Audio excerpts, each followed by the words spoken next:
Hey, what's up you guys, it's me Luke and welcome back to another video, or if you're new here, welcome to my channel. If you're new here, I post commentary and critique and reaction videos and basically anything on the internet that interests me, ranging from pop culture to internet culture and anything in between. So if any of that interests you, then be sure to go ahead and subscribe and turn on the post notifications bell so that you never miss another upload from me. Alrighty guys, in today's video we're going to be doing another dive into the drama where we basically discuss a couple different dramas going on the internet. In today's video we have topics regarding David Dobrik, Liza Koshy, and the whole vlog squad in general, as well as topics regarding James Charles and Shane Dawson. I'll leave timestamps down below if you want to skip to specific stories, but I highly recommend you listen to them all because they are all pretty juicy. So without further ado, let's get into it because I'm about to dive in to this pile of shit. Let's get it. Alrighty guys, so first up let's talk about David Dobrik. I'm a little bit behind on this drama, but there's a lot that I need to get into when it comes to David Dobrik, so let's just dive on in. So David Dobrik first of all made his second apology video. Now I'll summarize it first and then give you my thoughts. So he finally mentions Trisha Paytas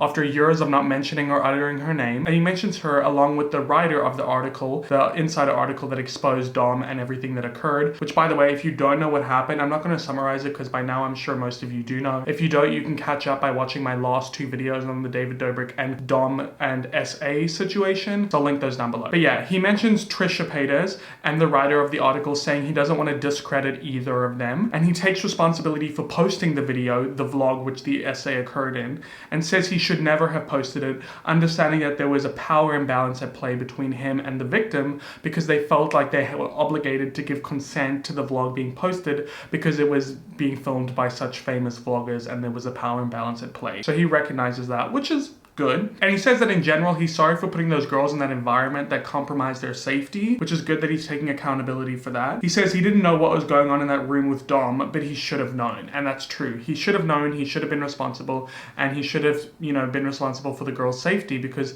they were coming there into his space. He was filming. He's essentially the director, producer of this entire scenario, if you're going to look at it like that. And he apologizes to all the girls in the past who have come out against Dom that he didn't believe. Always believe the victim, David. He says the reason he didn't believe them is because he didn't want to believe that his childhood best friend could do such unspeakable things, but now he understands that it was wrong of him to do that and that he shouldn't have platformed Dom. So that's good. He's taking accountability for that. And he apologizes for not addressing this situation sooner because he got those text messages that Dom would have showed him from the girls asking to take down the video ages ago. So really he should have addressed those ages ago, but we'll get into that just now because my theory is he's only sorry because he got caught. Anyway, and he's really upset with his videos that harmed people. He even shed a few tears in the video when he was speaking about this. So, that's either he actually feels remorse or it's just emotional manipulation. You guys tell me what you think in the comments below. He says he's going to take a break from social media as if he hasn't already been doing that. And when he comes back, he wants some form of HR to regulate everything so everyone feels safe.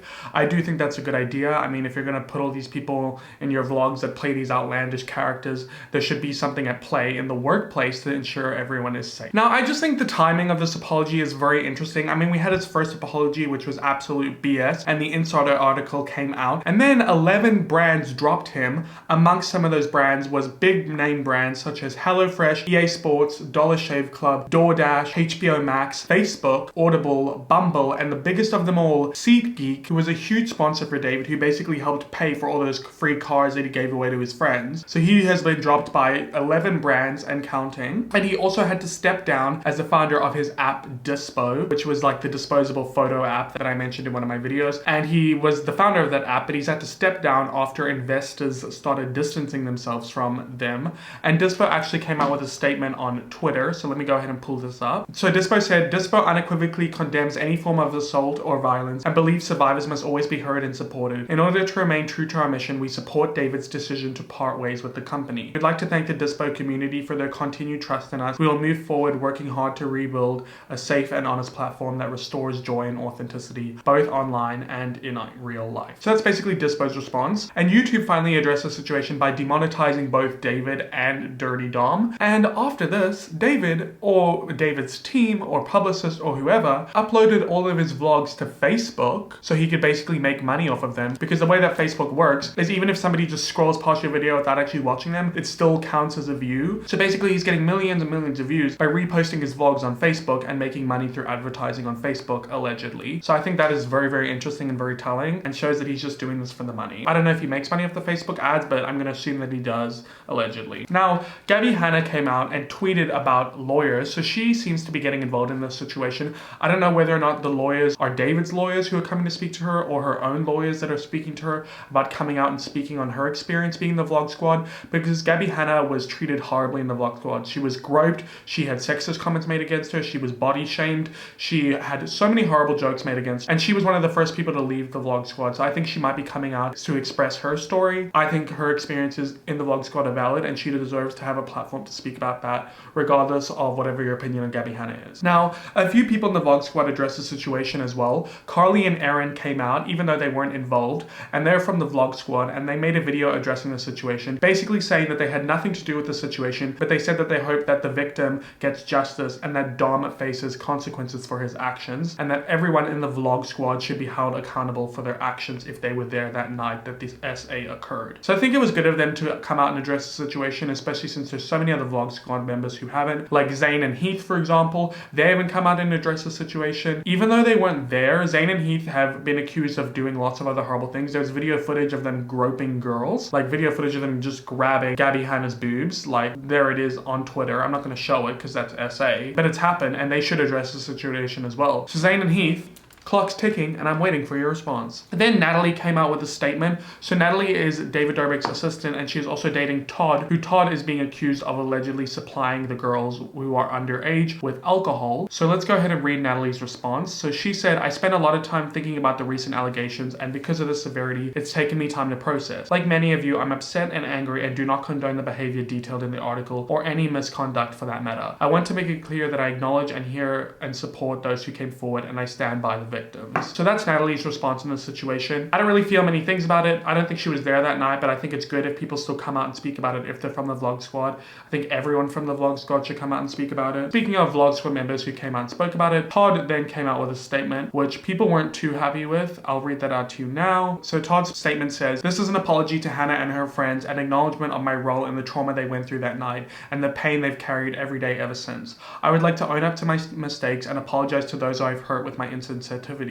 I do not condone any sexual misconduct of any kind. I'm sorry for the disgusting comment I made in that video and any other videos. I'm sorry to have been a part of the toxic environment that got you into this situation. I'm sorry that I was so naive and did not challenge my own perception to know what was actually happening in that room. Although I never left the apartment until it was time to go, I never purchased alcohol for anybody that night." Well, somebody had to. That's all I'm gonna say. Who purchased it? Because Jeff and Todd are both saying that they didn't do it. The girls are saying that they did. So it's their word against theirs. And who did it? Because somebody did. Okay? That's what I want to know. I did hop up to make a joke for the vlog. I was trying to say something edgy and crude for a laugh, but it was not funny and I'm ashamed of myself. I am in full support of Hannah coming forward. I cannot imagine the way she feels and I'm so sorry to have been involved. And I understand that my inaction was of equally awful consequence. I was in the apartment and contributed to the toxic environment that led to an essay. I know I need to continue to educate myself. I sincerely apologize to those I've hurt, including essay survivors. Now I see how my actions added to a culture that allowed this to happen, and I'm embarrassed that this is what it took for me to learn about the effects of my behavior, inaction, and ignorance. I fully plan on learning from my mistakes and educating myself through different resources on SA. Very wordy apology. I don't know how I feel about it. I don't know if he's just sorry because he got caught. I don't know if his publicist wrote this. Who really knows? But I'm just frustrated because I want to know who supplied alcohol to those underage girls. But that's Todd's response in this situation. And then also Big Nick came out with a tweet in response to David Dobrik's apology. So I'll read that out to you now. So Big Nick said, "I want to publicly thank David Dobrik for calling me today and apologizing. I believe his apology video is sincere. I've learned in life to not hold grudges and I wish him the best along with the rest of the squad." So that's basically Nick's response to the situation. And then Trisha Paytas came out with her response. She came out with several different responses, but I'll only read one of them to you just because I don't want to bore you.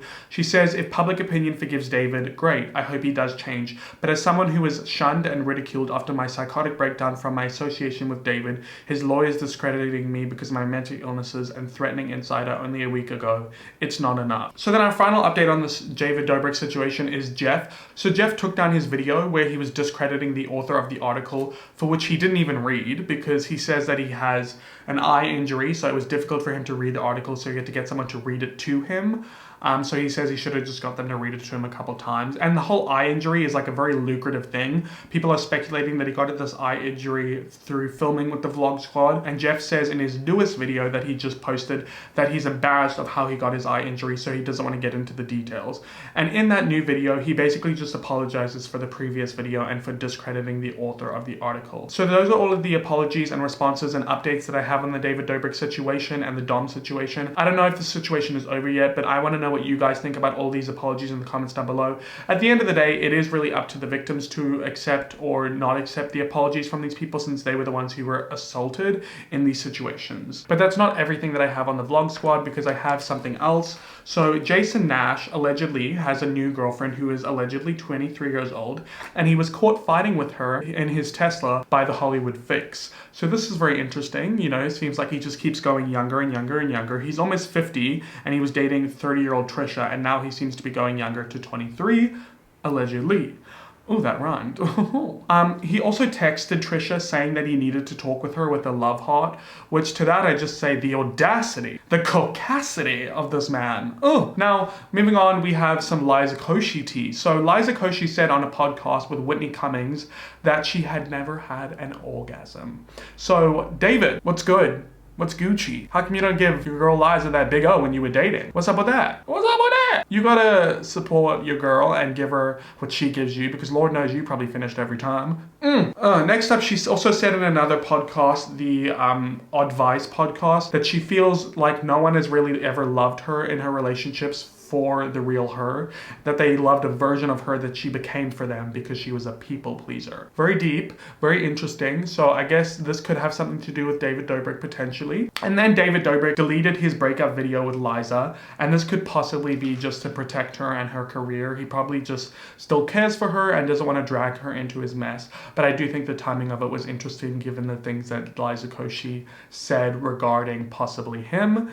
So that whole situation is very interesting. Let me know what you think of that in the comments down below. Now next up, we have this James Charles situation. So James Charles, unlike David Dobrik, isn't really being held accountable for his actions for being involved with a minor. So if you don't know what that whole situation is about, I have a whole video detailing it where James Charles basically sent nudes to a minor. It was a whole thing. So I'll link that video down below if you want to catch up on that. But yeah, he's not really being held accountable for it. He's still posting like nothing's happening. He's still getting away with it, still getting sponsors. Morphe is still working with him. I think it's because he has a young audience. They just don't seem to care as much. And he's just living his life, gallivanting, going on trips and vacations, acting like nothing's happened. It's kind of frustrating to see. But he has finally possibly seen some repercussions for his actions, as he has been dropped as the host of season 2 of Instant Influencer. Now, we don't know why this is, although we do have an article by Variety where they spoke to YouTube about it. So let's go ahead and read some of this. So Variety says a second season of Instant Influencer is still a go at YouTube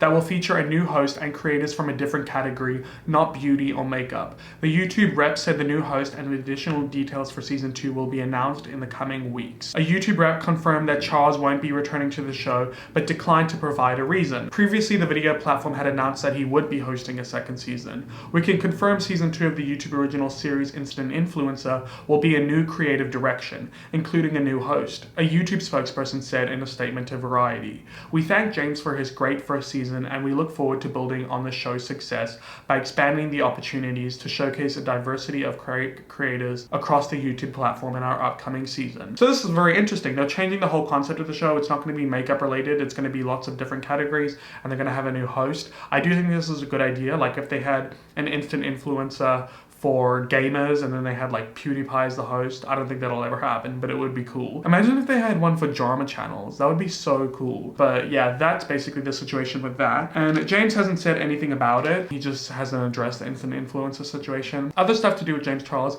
is he's starting a podcast called Good and Fresh. So that's interesting. I wonder what it'll be about. And also there was an instance with somebody on Twitter allegedly having an interaction with James Charles. So this guy on Twitter basically came out with these screenshots screenshot saying, okay, so not that P, James Charles, sliding in my DMs trying to make a bag off of me.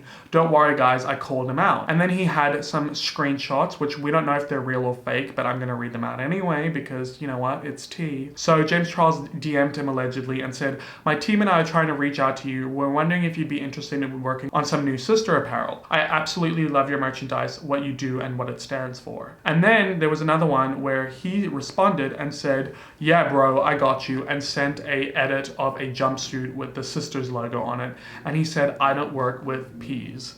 So that's basically that on that. And then James Charles came out and tweeted on the situation and said, I keep getting tagged in a tweet from a small brand claiming I messaged them asking to design my merch. This interaction is completely fake. I never spoken to them and they blocked me, so I can't respond. And then he responds to a fan and says, it's annoying, but it's even more concerning that drama channels and news outlets report on these things as if they are fact. Now, James, I ain't saying it's a fact. I'm saying it's alleged. Don't sister sue me. But I'm just saying that you aren't being held accountable for your actions properly like people like David Dobrik.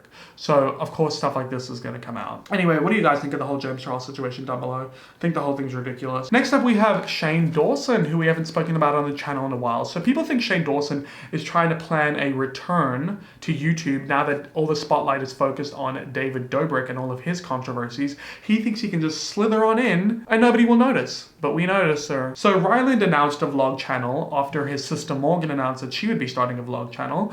So they're both starting vlog channels, and Shane has been editing Ryland's videos for a while, and he promotes them on his socials. But what he hasn't done is promoted them on his community tab until now. So Shane Dawson came out on his Shane Glosson community tab and said, I'm sorry I haven't been online in a while, just been taking a break for my mental health, but I've been getting creative and editing again. It's really fun. Check out Ryland's new video that I edited. I'm really proud of it. And people were not happy about this, saying he's only doing this because Ryland's views are low, so he's promoting him because of that. And you know, he edits Ryland's videos, so I'm sure he gets a cut of the money, or they just share the money because, you know, they're a couple and they own a house together. And it's interesting that he's saying he's taking time for his mental health, but it's like, no, you're taking time because you were forced into hiding because of your horrible actions that you did. Which, if you don't know about the Shane Dawson situation, you must have been living under a rock, but I have a whole video explaining everything that he did wrong, so check that out. But yeah, guys, that's basically it on all the dramas that I have to discuss today. I hope that you enjoyed this video, and if you did, please give it a thumbs up and comment down below all of your thoughts in the comment section below. And if you've not already, please make sure that you subscribe and turn on the post notifications bell so that you never miss another upload from me. If you've not already, on my social media is linked down below if you'd like to go ahead and follow me, as well as the link to my second channel, my merch, my podcast, which podcast episodes coming soon, and my Cameo. Alrighty guys, that's it for me in this video. I hope you enjoyed it. I hope to see you in my next one. And as always, I hope that you have a great day or night wherever you are in the world. Bye!